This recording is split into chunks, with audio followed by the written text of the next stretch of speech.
এর ভিতরে আবার বস ফোন দিল কে? ছুটির ভিতরে আবার বস ফোন দিল। স্যার আসসালামু আলাইকুম স্যার। ওয়ালাইকুম আসসালাম। কি খবর চন্দন সাহেব, কোথায় আছেন? এই তো স্যার। স্যার ভালো আছে স্যার, 3 বছর পর গ্রামে আসলাম তো স্যার, অনেক মজা আছে স্যার। চন্দন সাহেব, দেশের এই পরিস্থিতিতে আপনাদের গ্রামে যাওয়ার অনুমতি দিচ্ছে কিনা? স্যার 3 বছর ধরে স্যার গ্রামে আসি না স্যার, এই ঈদের সময় একটু আইসি স্যার, ঈদের ছুটি পাইছি এই জন্য আইসি স্যার। চন্দন সাহেব, একটা কথা ক্লিয়ার শুনে নেন, আপনি আজকে এবং এখনই গাড়িতে উঠবেন। আর আপনি যদি এখন গাড়িতে না ওঠেন তাহলে আপনি ঠিক মতো অফিসে পৌঁছাতে পারবেন না।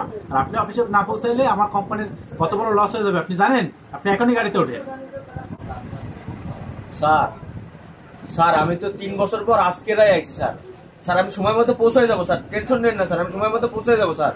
শোনেন, আপনি কবে গেছেন আমি জানি না, আপনি এই মুহূর্তে যদি গাড়িতে না ওঠেন তাহলে আপনার বিপক্ষে কিন্তু আমি অ্যাকশন নেব। আপনি এখনই গাড়িতে উঠবেন।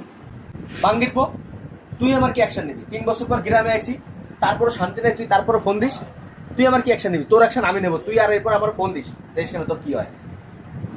তোর সালা একটু শান্তি নাই গ্রামে প্রায়।